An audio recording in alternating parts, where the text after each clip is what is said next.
Hello everybody, Christian from Treasure Town here, and today we are going to be going through an unboxing of about $3,000 in ancient and world coins. As you can see, bought these, some really interesting pieces, tons of silver, tons of old coins from a firm in Germany, and so the coins are finally here. I'm really excited to check out what we got, and I think I'll probably, I may start with some of the world stuff just to vaguely go in chronological order, though who knows how it'll actually end up working out. Let's see, this first one looks like a really nicely toned coin featuring, ooh, nice. We're going to start with some German silver. This is a Prussian coin commemorating the 200th anniversary. Lovely toned accents there. It's a relatively dark coin, but I think we've got Friedrich Wilhelm and probably maybe there's a first and that he's the second, but an interesting start, and a lot of these coins have been purchased for resale. It looks like we've got a bunch of 2-mark coins, so occasionally I'll hold some of these for my personal collection, but like total transparency in this example, probably buying these with, again, that eye for resale. These German coins frequently have a bit more of a premium, and they're also frequently pretty cleaned, but to the silver value, whereas I recently bought a bunch of silver.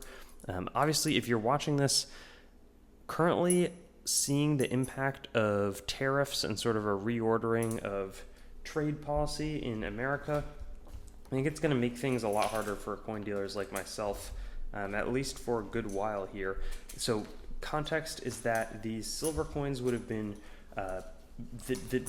there was a federal Germany at this stage, but the coins for 2, 3, and 5 marks were still struck by the states of Germany. So here we see Otto, who's the king of Bayern, or Bavaria, and you can see that D mint mark below. So all of those are his coins. On the last one we saw King Wilhelm II, who's the king of Prussia. So anyways, some very, very cool coins, and I would have paid a good bit over melt for all of those German types, which may be kind of coming back to bite me now that, well, I guess I probably had some solid appreciation before things struggled, so I'm not trying to complain here. These are some sweet 3-mark coins. So this one is the Free State of Hamburg. They didn't have like a ruler or anything, so instead of seeing, you know, a Wilhelm II or an Otto or a Großherzog or any of the other persons, here we see, okay, there's a Großherzog. This one is from Baden, so that's Friedrich. You know, you just have the imperial crest, and it looks like we got another one of those back there. So let's see what else we got here. That looks interesting, a single coin. This one is a very beautifully toned, you know, wow, that's kind of a nice rainbow look to it, seriously. This one is a commemorative, I forget exactly for what, but 1913, it's like I think some kind of war commemorative, could be way off there. And there's also a fair amount of ancient coins that I picked up here. Those are going to be interesting to see as well. I think that those could be pretty impacted, and it's crazy. At the moment, the tariffs would apply to wherever the coin was struck, so these would be, you know, not where they're being purchased from. So we have a nicer Sabina denarius. Sabina is a earlier empress. I think it's like 128 to 136, and then over here we have a Diva Faustina, was with Augusta, and a Senatus Consulto reverse, very pleasing large sestertius, so some women coins. And so Faustina was alongside Antoninus Pius and would have been deified after her death. This one looks like it's in really nice condition, and I bought this like months and months ago and just only unboxing it now. A Flaminius Kylo, really decent condition Roman Republican denarius coin. Quite pleased with that one. It's you know, I have been frequently grading some of the coins that I've been purchasing from the Roman Republic, and I find, and here it looks like we have, this one is some kind of like maybe Sabine captives, I forget exactly, maybe we'll get a clue down here, but sold at Kampf gegen einen, or maybe it's just against barbarians. But anyways, these Roman Republican denarii were before Julius Caesar consolidates and kind of conquers There we see an altar of crassipes, I guess, and nice turreted, thicker look. But these were made from about 211 to, call it 50 BC, before Julius Caesar. Then there's an imperatorial phase, and then, ooh, and this one, super cool, though I'm wondering, it looks like there could be a little bit of edge repair there. 1741 earlier silver jeton. Looks like a slightly rare type, just because I've bought a lot of these and I've not seen this type before. But again, it's dated to 1741, and it looks like it might even be a German jeton as opposed to a French one. So I'll have to look at that one closer later. Ooh, here we have some nice looking Sicilian coins from Greece in the 3rd century or so BC. Let's see who's on the reverse. Looks like this one is a bull, probably of Huron, and then this one is very elegant. Wow, look at that. Looks like an eagle perched on either a thunderbolt or something facing left. But I've been meaning to get a lot more interesting ancient Greek coins. They're just so classic, and so that's a fantastic pickup. There's a nice rose that's going to be a hemidram of Caria, and Rhodes, they always have the roses on their coins, and it looks like here we have, these are going to be different, I guess, Hamburg shillings, 1846, 51, 40. Definitely paid a good premium to the silver prices on these, but they're really pleasing looking, and I haven't purchased any before. So those feel pretty good, as do these. These are going to be kind of fractional silvers, but the moment 1687, 148th shilling, there's just a lot of valuable stuff kind of across the board here. 1726, 1757, 1738, 27, 50. So bunch of cool older German again. And there's a kind of a medieval phase. These look like some even slightly larger planchette, and we'll take a close look at these just because I'm interested in them. These are going to be a lot of, well, we'll see. They should say who they're issued in the name of, but I think these are the shilling courant, 1728. That one's 1797. But elegant looks here on all of them. 16 shilling. And then this final one, let's see, 6 shilling Hamburger courant. 1797. I'm just pretty fascinated by these coins, and I'm curious if it will be better or worse to be, I often buy and sell coins that are not super expensive. Like, this is an interesting group of ancients. I'm curious, I honestly forget purchasing a lot of these coins. It's been a while. That one looks like a pious coin with a very interesting reverse type. This one is a nice coin of Valentinian with some interesting surface effects. That one, I'm making out the detail Probus, who would have been a military commander from 276 to 282. This is a Maximian coin. He kind of focused on the Tetrarchy, ruling alongside Diocletian. That kind of looks like Ottocilius Severa. Really cool with the She-Wolf and Twins reverse type. That one's going to be a bit more expensive. This one is a Philip II, 247 to 249. It feels really light. Probably a good bit of debasement. I don't know if it's foray or not, but that's an interesting coin. Then here we have a Gallienus, who's 253 to 268. Pretty shaky rule, I would say. That looks like Aurelian. Just based off of the type and kind of the strike. And then I'm not as familiar with this provincial type, but it actually is pretty, has pretty good eye appeal. So, wow, very interesting. Nice mix of items there. And we'll see what else we dig up here. This one looks like some larger. Oh, and I did have my friend and coworker Anthony. He bid on a lot of these. So I think he picked these up a 8 and a 32 shilling. Pretty sweet if you ask me. I think I probably took some of the ancient bidding, and he probably would have done a good bit of the world. So let's see what we have on this group. We've got Severus Alexander, and then 2 bronzes, maybe a Cistercius, and that one looks like Severus Alexander as well. That one, not exactly quite as sure, but I bet the auction had identified it. And okay, one of them is going to be that'll be Julia Mamaea, but pretty good condition, and I think that we'll do solid on those ones. Let's take a look at these Antoniani. Again, I think it's starting in Caracalla's reign, but they kind of popularized this Antonianus coin. It's supposed to be double the weight of a silver denarius, but of course the government doesn't put as much in there. The inflation spells trouble.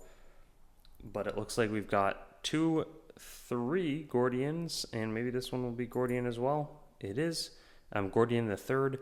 The first 2 Gordians both ruled starting and ending in 238 with some swift deaths. But then Gordian strikes a lot of Antoniani. Looks like we have Mars, Aequitas. That one looks like the Emperor standing maybe, and then maybe seated. But not the most glamorous, I would say, in that condition, but they're very attractive potential budget opportunities. Whoa! Right here we have Third Reich coinage, but these are 1933 of Martin Luther.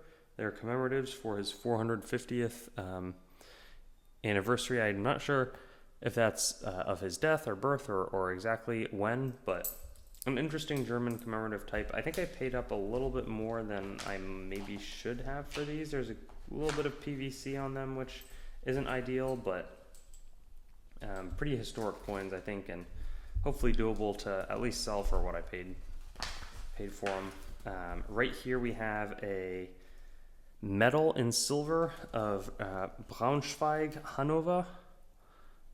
1868 is when it was dated. So probably struck sometime in the late 19th century, or could be 1868. But I don't know all of the historical context there. Oh, and then we have some really solid priced coins as well as some collections that I'm like, let's see. On a quick glance here, it looks like we have more, that's a cool coin though that I want to call out, posthumous. Basically in the late 200s, there's under Gallienus's rule, there's this Gallic, like French emperor, Posthumus, who breaks away on the French front. He ends up getting subdued.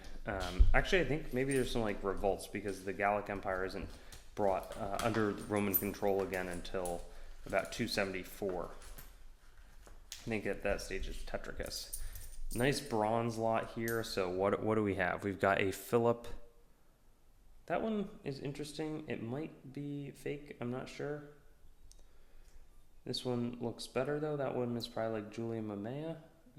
And I think it's real, but maybe a bit, I don't know, tooled or something going on with it. This is a nice looking Gordian. We have the bull and lion reverse from, it's like Viminacium or something like that. Here's Roman Republican. We've got the Janiform heads, like Janus, the god whose heads are facing 2 directions. And then there's another bull. This one looks like a Domitian that's been holed but is still in nice condition, though I wouldn't be shocked if there's a bit of what's called tooling, which is where somebody's like scratched some of the design to bring out some of the details.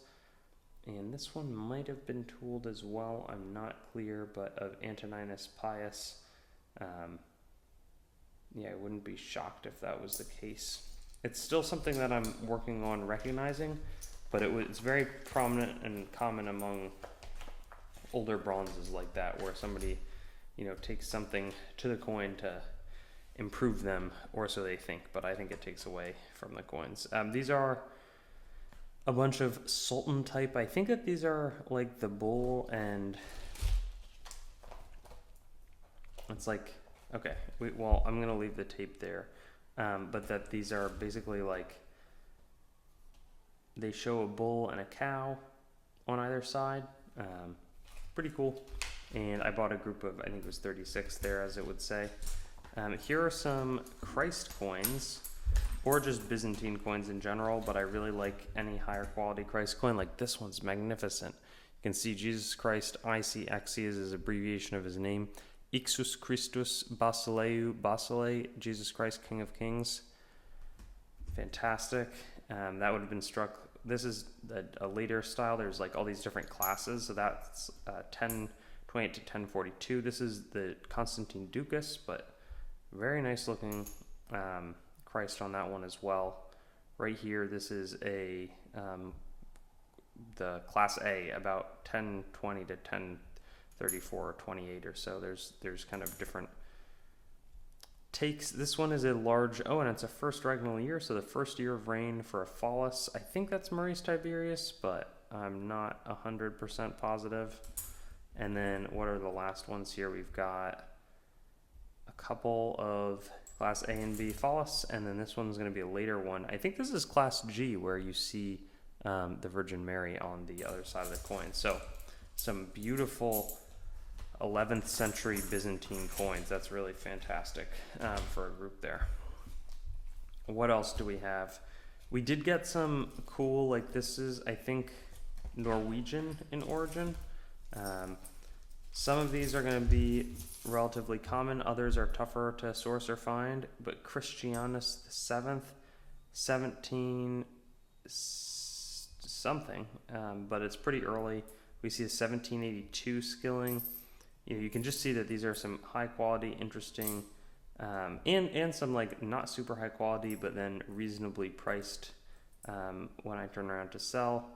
That might have been in jewelry for a little while, but a 1707 item of King Friedrich the Fourth. I can't tell if that's like some kind of jeton or a token or something. Really healthy mix of different coins here. And they're a bit older than any of the US kind of junk silver lots that I'll get from time to time. Oops. All right, that one was interesting. I kind of want to dig into some of the collections next almost. Well, it looks like, so first we have this batch of, I think this is a lot of Swedish silver, and it looks like we have a 2 kroner. Like this is a little more familiar. But I think that we got this stuff for not crazy above melt, and it's a bit higher quality and higher premium. 1893, an earlier 2 kroner coin. 1906, really sweet. Let's see. That one looks earlier, 1904. This one's, 1880 is definitely earlier, and then the later 1910. So really running the gamut here, 1939, 1897, 2 kroner. Let's see, this one is 1878, fascinating. And then 1890, 1923, 1928, 1940, and a 1907. Wow, so very cool mix on that front as well. Oops, and it looks like that's probably why things were spilling out earlier of the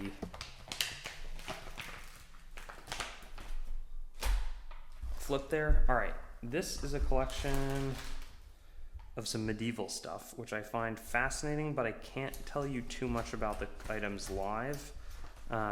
Doesn't mean I won't try to and potentially embarrass myself. So this is a fleur-de-lis. It might be like a douzain, but it's a 1677 coin, and it's King Louis the, it says XII. I think it should be the 14th, because I think it's 1643 to 1715. This one looks like some kind of Strasbourg or Metz, but that could be wrong. I think it's the Strasbourg Lilienpfennig that was described below it. This is a nice cross type, and a little unclear about, I should be able to figure out most of these IDs here.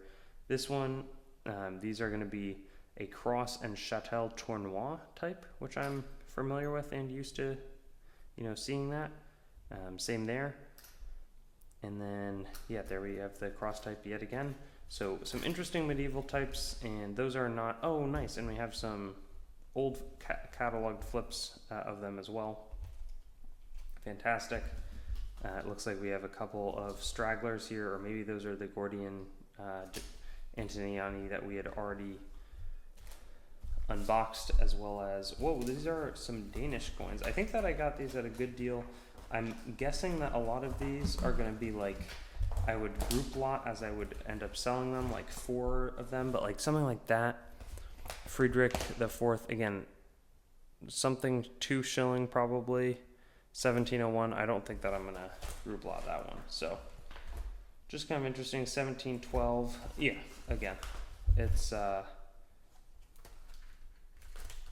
you know, a good mix, and I think that I acquired a lot of these relatively inexpensively. But yeah, 1712, that's cool. That one almost looks not even silver, and that's a larger one right there as well. What is that coin? A little more worn than I would have preferred, and I'm excited to close this out.